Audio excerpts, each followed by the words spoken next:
want to land smoothly. What's going on, y'all? It is me, Jefferson from Kicksologists.com, and today I got a performance review on the Under Armour Curry 1, and I played in them yesterday, and I'm gonna play in them tomorrow because that's just how much I love this sneaker. I think the price point, $120, is great for what you're getting. So, first off is the traction. Now, the traction, you have full length herringbone from the forefoot to the heel.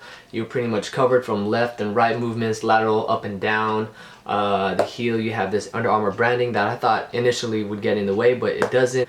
It's very squeaky, and the only problem with the traction is that dust does get into the grooves and whatnot. On clean courts, you know, you ain't gotta worry, but you know, on the so-so and really bad course, you definitely gotta keep swiping, so be careful with that. I gave the score for traction solid 9 out of 10. If you guys don't know, the 10 out of 10 is the Jordan 28 and Kobe 9 traction. Those two traction outsoles are absolutely perfect. With some inconsistency in the traction as far as like dust and whatnot, I had to dock it a point, but 9 out of 10 is still freaking amazing. So next up is cushion.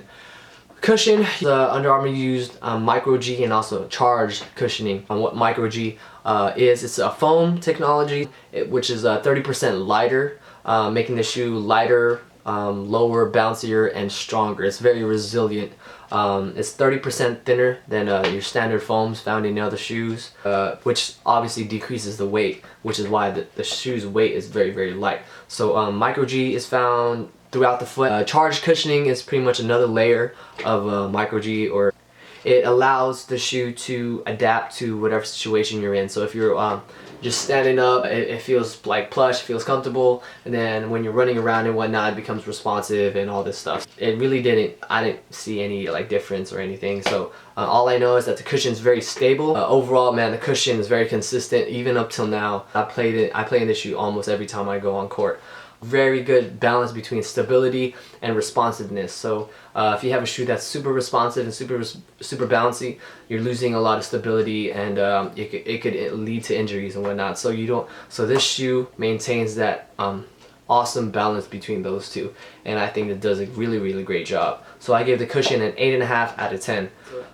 Alright, so next up is lockdown and fit. You have an external heel cup with the SC branding right there, and you have the laces taking care of the midfoot.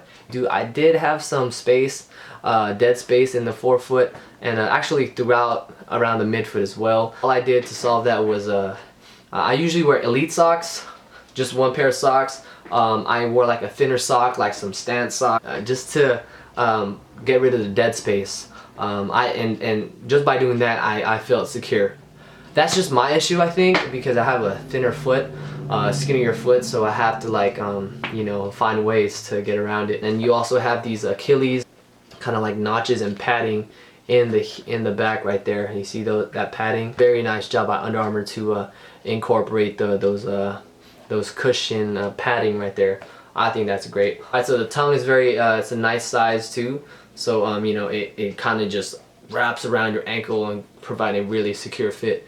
So yeah, man, so lockdown and fit, I gave it an 8.5 out of 10. This transition, and one of the highlights of the shoe is how smooth and how fun it is to play in the shoe. My first couple of wears, I remember just wanting to just run. Smooth, man. Just like Curry's jumper.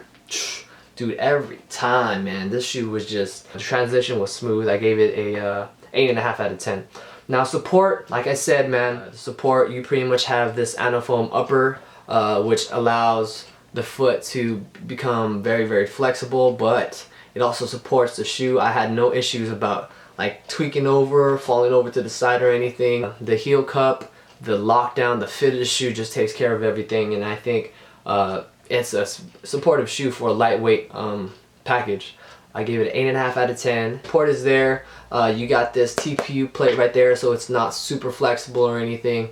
It has a lot of rigidity to the shoe. Materials and durability. The anafoam upper is pretty much just a 2 layers of, well, you got foam, you got synthetic, and you got this mesh creating the whole anafoam upper. It gets better over time. Definitely was a initial breaking period, but once you surpass that, man, it's a great shoe to great upper to play in. I would definitely play in another shoe that has anafoam. Now if I had to change some things, I definitely changed the durability of the anafoam upper, because the shoe's just kind of like breaking apart on me.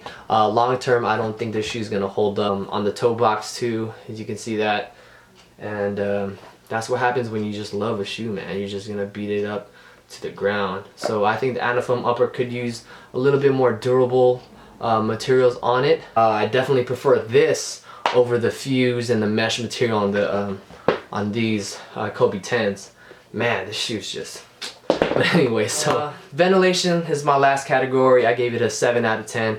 You're pretty much getting ventilation on the forefoot and on the side. My shoes were good. I wasn't like super drenched. My foot wasn't super drenched or anything. And yeah. So overall, the total score is an 8.4 for the Curry 1. And if I could override that score, I'd just give it an A-, a good 90. I think this shoe is amazing. And I think everybody, for $120, everybody should try this. You know, Steph Curry is MVP right now, or they haven't announced it yet, but he's just and this shoe right now is #1 on my list, on my rotation. All right, and so that's that, man. That's the performance review that you guys been waiting for. That's my thoughts on the Curry 1. Go get it. 120, true to size. Curry 1, an A shoe, 84 out of 100. And that's that, man. Until next time, thank you guys for watching. Jefferson from Kicksologists.com, and you guys take care. Cheers.